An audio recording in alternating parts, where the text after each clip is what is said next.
Welcome back guys, स्वागत है तुम्हारा डे 9 में। और आज हम बनाने वाले हैं इसकी चेन और इसके ऊपर करने वाले हैं कलर। ये मतलब जो इसका मेटल कलर है वही करने वाले हैं। और ये वीडियो इसकी आखिरी वीडियो होने वाली है। इसके बाद में हम कुछ अच्छा सा बनाएंगे जो तुम्हें बिल्कुल अच्छा लगेगा। तो उसकी बात तो अगली वीडियो में करेंगे, लेकिन सबसे पहले हम चेन बनाएंगे। तो चेन बनाने के लिए हम इन सब को हाइड कर देंगे। मैं एच प्रेस करूँगा और एच प्रेस कर दिया है। लेकिन सबसे पहले हम अपनी कीज़ को ऑन करेंगे, कीबोर्ड वाली जो कि तुम्हें यहाँ पर दिखाई देंगी। और अब बारी है हमारी चेन को क्रिएट करने की। तो चेन को क्रिएट करने के लिए शिफ्ट ए प्रेस करूँगा और शिफ्ट ए प्रेस करने के बाद हम मैश के अंदर जाएंगे और मैश के अंदर हम एक टोरस को ऐड करेंगे। अब टोरस को ऐड करने के बाद तुम्हें कहीं भी क्लिक नहीं करना है। लेफ़्ट साइड के अंदर एक बॉक्स आ रहा है, नीचे की तरफ ध्यान से देखो। उसके अंदर हमें कुछ चीज़ों को चेंज करना है, जैसे कि मेजर सेगमेंट। इसके अंदर 48 है, हमें कुछ कम करने हैं। और अब तुम पूछोगे कि मेजर सेगमेंट का मतलब क्या है। तो मेजर सेगमेंट का मतलब सिर्फ इतना ही है कि इसके जो बाहर की तरफ अगर तुम्हें दिखाई दे रहे थे पॉइंट, वो अब कम हो चुके हैं। जैसे ही मैं इसे बढ़ाऊंगा तो तुम्हें दिख रहा है कि इसकी जो शेप है वो भी चेंज हो रही है। मैं इसे जितना कम करूँगा वो उतने ही जो पॉइंट हैं वो कम हो जाएंगे, और मैं जितना इसे बढ़ाऊँगा वो उतने ही ज़्यादा होंगे। तो तुम्हें इसका फ़र्क तो सामने दिखाई दे रहा ही होगा यार। इतने तो तुम खुद समझदार हो, मतलब बिगनर हो तो क्या हुआ, दिख तो रहा है सामने। और नीचे आते हैं, एक है माइनर सेगमेंट, जो इसके ऐसे गोलाई के ऊपर जो सर्कल से बने हुए हैं ना, जो वर्टिसेस हैं, ये उसके लिए है। तो वैसे तुम देखकर भी समझ सकते हो कि ये क्या प्रभाव डाल रहा है। और अगर मैं तुम्हें अच्छे से समझा पा रहा हूँ तो इसे हम 8 ले लेते हैं। और अब बारी है हमारे रेडियस को थोड़ा सा कम करने की। तो जो मेजर रेडियस है, हम इसे अपने अनुसार ट्राई कर कर देखना तुम्हें कितना चाहिए। ये तो कुछ ज़्यादा ही है। मैं रेडियस को 0.87, ये बिल्कुल सही है। और रेडियस का तो मतलब तुम समझ ही गए होगी कि इसने कितनी जगह घेर रखी है, ये इसके बारे में बता रहा है। और बाकी तुम इन सब ऑप्शन को ट्राई कर कर देख सकते हो। वैसे इसकी अभी ज़रूरत है नहीं, मैं तुम्हें बाद में बता दूंगा। और अब बारी है हमारे चेन की पहली कड़ी को क्रिएट करने की। तो सबसे पहली कड़ी को क्रिएट करने के लिए हमें इसे एडिट करना होगा। तो टैब दबाकर एडिट मोड में चलते हैं और 7 प्रेस करेंगे टॉप व्यू में जाने के लिए। और अब मैं जो तुम्हें बताने वाला हूँ वो ये है कि हमें इसके जो सामने वाले भाग हैं, इसके आधे भाग को डिलीट करना है, ताकि बाद में हम मिरर मॉडिफायर का यूज़ कर कर बाकी भाग को बना पाएँ। तो मैं आ जाता हूँ फेस सिलेक्शन मोड के अंदर, और ये जितने भी फेसेस हैं इन्हें मैं सेलेक्ट कर लेता हूँ। लेकिन यहाँ पर एक गलती मत कर देना, जो कि है एक्सरे मोड को ऑन ना करने की। तो सबसे पहले तो एक्सरे मोड को ऑन कर लेना, ताकि तुम इसके पीछे जितने भी वर्टिसेस हैं उन्हें भी साथ में सेलेक्ट कर पाओ। तो इन सभी को सेलेक्ट कर कर एक्सप्रेस करना है तुम्हें, और फेसेस को डिलीट कर देना है। और उनको डिलीट करने के बाद अब बारी है इसके अंदर मॉडिफिकेशन करने की थोड़ी बहुत। तो मैं इसके आगे वाले वर्टिसेस को सेलेक्ट करता हूँ, मैं जी प्रेस करूँगा और मैं एक्स प्रेस करूँगा इसे एक्स डायरेक्शन में मूव करने के लिए। और एस प्रेस करूँगा इसे थोड़ा सा छोटा करने के लिए, मतलब छोटा नहीं वैसे, चौड़ाई में कम करने के लिए। और वापस से जी प्रेस करूँगा, एक्स प्रेस करूँगा इसे थोड़ा सा आगे की तरफ करने के लिए। और मेरे हिसाब से इतना बहुत है, चलो अभी के लिए इतना ठीक है। मैं टैब दबाऊंगा और शिफ्ट जेड प्रेस करूँगा वापस से एक्सरे मोड को बंद करने के लिए। और मेरे हिसाब से ये बिल्कुल सही है। तो अब बात आती है इसके अंदर मिरर मॉडिफायर को यूज़ करने की। तो मिरर मॉडिफायर को यूज़ करना मैंने तुम्हें पिछली वीडियोस में सिखा रखा है कि जो हमारा ओरिजिन है वो एक बहुत ही महत्वपूर्ण मतलब काम करता है इसके अंदर। अगर हम अभी मिरर मॉडिफायर को यूज़ करेंगे तो वो थोड़ी सी दिक्कत देगा, लेकिन अगर हम इस ओरिजिन पॉइंट को सही जगह पे लगाएंगे तो वो दिक्कत नहीं करेगा। तो सबसे पहले तो मैं एडिट मोड के अंदर चलता हूँ और मैं जो एज सिलेक्शन मोड है उसके अंदर आ जाता हूँ। और जो हमारा ये बाहर की तरफ एज है, मुझे इस सारे के सारे एज को सेलेक्ट करना है। मैं शिफ्ट एस प्रेस करूँगा और कर्सर टू सिलेक्टेड के ऊपर क्लिक करूँगा। वापस से हम ऑब्जेक्ट मोड के अंदर आएंगे और ऑब्जेक्ट के अंदर सेट ओरिजिन को, जो कि ओरिजिन टू 3D कर्सर है, तो हमारे जो ओरिजिन है उसे हम 3D कर्सर के ऊपर लेकर आ जाएंगे। और अब हम जो मिरर मॉडिफायर है उसे यूज़ करेंगे तो वो बिल्कुल सही काम करेगा। और बाकी तुम खुद एक्सपेरिमेंट कर कर देख ही सकते हो। तो अब बारी है हमारे मिरर मॉडिफायर को यूज़ करने की। तो उसे मैंने यूज़ करना तुम्हें बहुत सारी वीडियोस में ऑलरेडी बता रखा है, तो जाकर पहले वो देखो और उसके बाद तुम यहाँ आ सकते हो। अब अगर तुम्हें दिखाई दे रहा है तो इसकी शेप कुछ हो गई है उसकी जैसी। और हम, अगर तुम्हारी शेप में कुछ दिक्कत आ रही है तो तुम इन वैल्यूज़ को अलग अलग ट्राई कर कर देख सकते हो। एक्स वाई जेड जिस भी डायरेक्शन के अंदर तुम्हारी जो ये कड़ी है उसी के अंदर तुम्हें ये वैल्यूज़ को अलग अलग ट्राई कर कर देखना होगा। अब मैं इसे अप्लाई कर देता हूँ क्योंकि अब इसका काम नहीं है। और हम इसके अंदर एक सब डिवीजन मॉडिफायर को और लगाएंगे। तो ये रहा सब डिवीजन सरफेस। इसे भी मैंने तुम्हें बहुत सारी वीडियोस के अंदर बता रखा है ऑलरेडी। और इसके जो लेवल व्यू पोर्ट लेवल है मैं इसे 2 कर दूंगा। और अब बारी है इसे शेड स्मूथ करने की। ये वही सारे टूल हैं जो मैंने तुम्हें सारी वीडियोस के अंदर बता रखे हैं। और अब जो हमारी कड़ी है, जो चेन हमें चाहिए, उसका आकार हमें मिल चुका है। और अब बारी है इसे और ज़्यादा क्रिएट करने की। तो हम डुप्लीकेट कॉपीज़ किसकी सहायता यूज़ करते हैं वो भी मैंने तुम्हें पिछली वीडियोस में बता रखा है। मॉडिफायर टैब के अंदर एरे मॉडिफायर है, उसकी सहायता से हम जो डुप्लिकेट हैं वो क्रिएट करते हैं। लेकिन अब अगर मैं वो डुप्लिकेट क्रिएट करूँगा तो मुझे एक दिक्कत आएगी। वो दिक्कत ये है कि एरे मॉडिफायर सिर्फ इसे ही डुप्लिकेट करेगा। मैं तुम्हें कर कर दिखाता हूँ। एरे ARR, हाँ ऊपर ही ऊपर एरे मॉडिफायर आ गया। अब अगर मैं इसके काउंट को बढ़ाऊँगा तो तुम्हें दिख रहा है कि ये मतलब एक चेन की तरह डुप्लिकेट नहीं हो रहा है। तो इस दिक्कत को हम सॉल्व करने के लिए एक चीज़ कर सकते हैं। इसी को डुप्लिकेट करेंगे। शिफ्ट डी प्रेस करूँगा मैं और राइट क्लिक करूँगा जिससे कि ये अपनी पोजीशन के ऊपर ही रहेगा। और आर प्रेस करूँगा और मैं एक्स एक्सिस के ऊपर 90 डिग्री पर इसे रोटेट करूँगा और एंटर प्रेस करूँगा जिससे कि एक्स एक्सिस के ऊपर 90 डिग्री पर रोटेट हो गया। मैं 7 प्रेस करूँगा टॉप व्यू में जाने के लिए। और अब हम जी प्रेस करेंगे और इसे सही तरीके से अलाइन कर देंगे। 1 प्रेस करूँगा फ्रंट व्यू में जाने के लिए और जी प्रेस करूँगा। अब अगर तुम्हें दिख रहा है तो ये बहुत अच्छे से अलाइन हो चुका है। मैं जी प्रेस करूँगा, एक्स प्रेस करूँगा और ये बिल्कुल सही तरीके से अलाइन हो चुका है। अब मैं इन दोनों को सेलेक्ट करूँगा। ध्यान रखना लेफ़्ट क्लिक को दबाए रखो और इस बॉक्स को ड्रैग करोगे तो ये दोनों के दोनों सेलेक्ट हो जाएंगे। इन दोनों को सेलेक्ट करने के लिए एक तरीका और भी है। तुम पहले इसे सेलेक्ट करो और फिर शिफ्ट प्रेस करो और दूसरे को सेलेक्ट करो तो ये दोनों सेलेक्ट हो जाएंगे। और अब बारी है इन दोनों को जोड़ने की। तो मैं कंट्रोल जे प्रेस करूँगा तो ये दोनों एक ही ऑब्जेक्ट बन जाएंगे। अब चाहे मैं किसी को भी सेलेक्ट करूँ ये दोनों एक साथ ही सेलेक्ट होंगे क्योंकि ये एक ही ऑब्जेक्ट है। और अब अगर हम एरे मॉडिफायर का यूज़ करेंगे तो हमारी जो चेन है वो क्रिएट होगी जैसा कि तुम्हें दिखाई दे रहा है।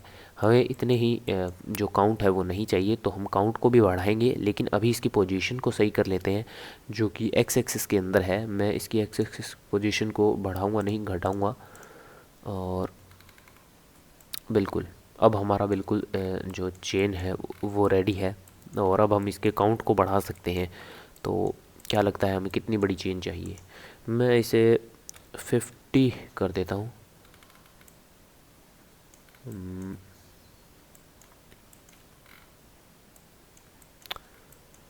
50 ठीक है। इससे बड़ी चेन तो मुझे नहीं लगता चाहिए।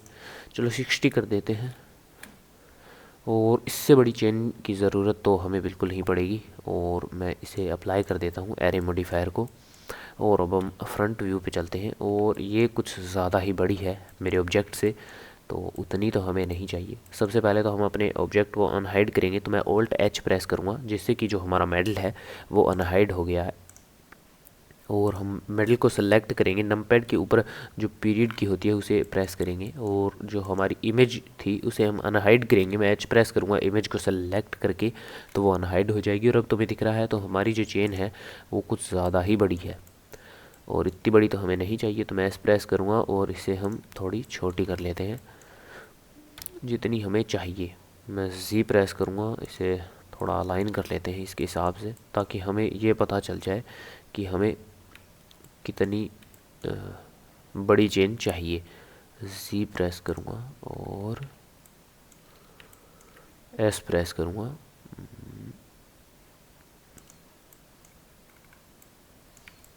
मेरे हिसाब से इतनी ही बड़ी चेन हमें चाहिए। अब हमें इसके अंदर इसे लगाना होगा। लेकिन इसके अंदर हमें मॉडिफिकेशन जो करनी है वो हम ऐसे नहीं कर सकते। तो एक कर्व, जो शिफ्ट ए प्रेस करेंगे और एक कर्व को ऐड करेंगे जो कि हमारा होगा सर्कल।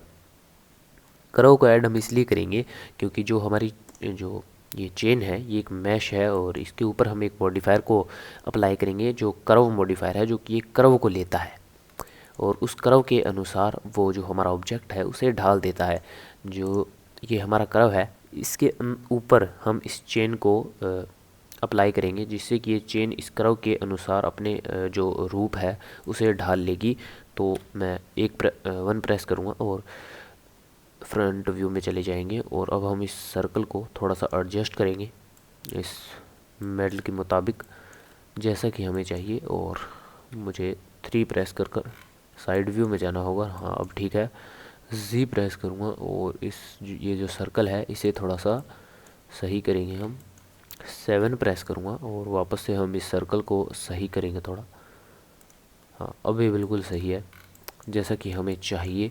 और एक चीज़ का तुम ध्यान रखना, अगर तुम्हें इस सर्कल के अंदर मॉडिफिकेशन करनी है तो तुम टैब दबाओ इस सर्कल के अंदर। सबसे पहले तो तुम्हारा जो सर्कल है वो सेलेक्ट होना चाहिए और फिर तुम्हें टैब दबाना है। अब तुम इस सर्कल के अंदर जो भी मॉडिफिकेशन है उसे कर सकते हो। जैसे कि तुम्हें इस सर्कल को किसी कैरेक्टर के ऊपर इस चेन को फिट करना है तो तुम इस सर्कल के अंदर कुछ भी मॉडिफिकेशन कर सकते हो। जैसे कि इस सर्कल का आकार बदल सकते हो, जैसी चेन तुम्हें चाहिए वो ये सर्कल तुम्हें दे देगा। तो तुम्हें इसके अंदर जैसी भी मॉडिफिकेशन करनी है वैसी तुम कर सकते हो। मुझे इतनी कुछ मॉडिफिकेशन नहीं करनी है क्योंकि मेरे पास अभी कोई कैरेक्टर है नहीं, तो मैं तुम्हें इसी के अंदर दिखा रहा हूँ। और बाकी अगर तुम्हें कुछ करना हो तो तुम कर सकते हो। तो सबसे पहले तो हम इसे, जो हमारी चेन है इसे सेलेक्ट करेंगे और ध्यान रखना हमें एक और चीज़ करनी होगी। सबसे पहले तो एडिट मोड के अंदर जाओ, प्रेफरेंस के अंदर जाओ और जो एड ऑन टैब है इसके ऊपर क्लिक करो और यहाँ जो सर्च के ऊपर तुम्हें क्लिक करना है अलाइन और अलाइन टूल। ये जो अलाइन टूल्स जो मॉडिफायर है इसे ऑन कर लेना। इसके ऊपर क्लिक करोगे तो ये सिंपली ऑन हो जाएगा और एक बार रिफ़्रेश के ऊपर क्लिक कर कर तुम इसे पक्का कर लेना कि ये ऑन हुआ है या नहीं। और इसके ऑन होने के बाद हमें एन प्रेस करना है और एन प्रेस करने के बाद जब हम आइटम के अंदर जाएंगे तो हमें एक नया जो बॉक्स सा है वो दिखाई देगा। और अब हमें ये जो चेन है ये इस कर्व के अनुसार अलाइन करनी होगी और उसके बाद ही हम उस मॉडिफायर को यूज़ कर पाएंगे। तो सबसे पहले हम अपनी चेन को सेलेक्ट करेंगे, बाद में हम अपने कर्व को सेलेक्ट करेंगे और जो अलाइन लोकेशन और रोटेशन एक्स वाई जेड इसके ऊपर क्लिक करेंगे तो जो हमारी चेन है वो ये जो कर्व है इसके मुताबिक अलाइन हो चुकी है। तो अब हम जो मॉडिफायर है वो कर्व मॉडिफायर उसे यूज़ कर सकते हैं। तो मैं सबसे पहले टाइप करता हूँ कर्व CU और ये हमारा मॉडिफायर आ चुका है। ये एक कर्व ऑब्जेक्ट मांग रहा है जो कि हमने अभी अभी बनाया है, तो उसे हम सेलेक्ट कर लेते हैं जो कि है बेजियर सर्कल। और जैसे ही मैंने इसे सेलेक्ट किया तो तुम देख रहे हो जो हमारी चेन है वो इस सर्कल के बिल्कुल बराबर में आ चुकी है। लेकिन यहाँ एक दिक्कत है, मैंने इस चेन के साथ ही जो काउंट थे उन्हें बनाया था और इसकी कमी पड़ गई है। तो तुम्हें जो एरे मॉडिफायर है वो अप्लाई नहीं करना है अगर तुम इसे कोई ऑब्जेक्ट के ऊपर लगाना चाहते हो। मैंने वो गलती से अप्लाई कर दिया और मैं भूल गया कि मुझे बाद में दिक्कत आ सकती है, तो मैं उसे वापस लाने की कोशिश करता हूँ। अगर आता है तो शायद तो आ जाना चाहिए। नहीं आएगा शायद, नहीं आएगा। एक दो और रह गए और वो नहीं आया, क्या बात है। हमें इतने तो नहीं चाहिए, तो एक काम करेंगे, सबसे पहले मैं टैब दबाऊंगा और जो इतने सारे ऑब्जेक्ट हैं इन्हें हम डिलीट कर देंगे और बाद में जब हमें ज़रूरत होगी तो एरे मॉडिफायर से हम इन्हें दोबारा से ऐड करेंगे। तो शिफ्ट Z दबाऊंगा मैं और 7 प्रेस करूँगा टॉप व्यू में जाने के लिए और शिफ्ट Z दबाऊंगा मैं इन सब को सेलेक्ट करने के लिए और इन सब को हम सेलेक्ट करेंगे। शिफ्ट दबाओ और इन सब को सेलेक्ट कर लो और L प्रेस करोगे तो जो एक सेगमेंट है, जैसे कि एक कड़ी को तुम स्पेसिफिकली सेलेक्ट करना चाहते हो तो एल प्रेस करोगे तो वो एक कड़ी सेलेक्ट हो जाएगी। और अब बारी है इन सबको डिलीट करने की, तो मैं इन सबको डिलीट कर देता हूँ। मैं टैब दबाऊँगा और वापस से हमारे पास जो 2 कड़ी थी हमारी वो आ चुकी हैं। और अब हमें एरे मॉडिफायर को इसके ऊपर अप्लाई करना होगा दोबारा से। तो जो हमारा एरे मॉडिफायर है वो मैंने अप्लाई कर दिया है, और जो एक्स पोजीशन थी इसकी वो सेट कर ली है। अगर तुम्हारे ये पोजीशन सेट नहीं हो रही है तो तुम जो फैक्टर की वैल्यूज़ हैं इन्हें अलग अलग बिता सकते हो, जैसे कि वाई एक्सिस, जेड एक्सिस और एक्स एक्सिस के ऊपर। वो तुम्हारा डिपेंड करता है कि तुमने अपने ऑब्जेक्ट को किस साइड के अंदर रखा है। अब बारी है हमारे काउंट को बढ़ाने की, तो मैं इसे 70 या शायद 75 कर लेता हूँ। और अब ठीक है, जो हमारी चेन है वो काफ़ी लंबी हो चुकी है। और अब बारी है वापस से एक कर्व को ऐड करने की, जो कि है हमारा सर्कल। 7 प्रेस करूँगा टॉप व्यू में जाने के लिए, और इसे एडजस्ट करेंगे थोड़ा सा। और मैं 3 प्रेस करूँगा साइड व्यू में जाने के लिए, और ये बिल्कुल सेट हो चुका है। इस सर्कल को तुम जैसा चाहो वैसा आकार दे सकते हो, वो मैंने तुम्हें कर कर दिखा ही दिया। और सबसे पहले हम अपना चेन को सेलेक्ट करेंगे, बाद में हम अपने सर्कल को सेलेक्ट करेंगे। और एन प्रेस करूँगा तो ये जो टैब है वो खुल जाएगा। और अलाइन के ऊपर जब तुम क्लिक करोगे, साइड में जो एरो है इसके ऊपर क्लिक करोगे तो एक और टैब खुलेगा, और उसके अंदर तुम्हें अलाइन, लोकेशन, रोटेशन और एक्स वाई जेड के ऊपर क्लिक करना है। जैसे ही तुम क्लिक करोगे ये सेंटर के अंदर आ जाएगी इसके, और अलाइन हो जाएगी। उसके बाद हमें अपनी चेन को सेलेक्ट करना है, और उसके ऊपर एक मॉडिफायर लगाना है, कर्व मॉडिफायर। उस कर्व के अंदर हमें कर्व ऑब्जेक्ट सेलेक्ट करना है जो कि हमने सर्कल बनाया था।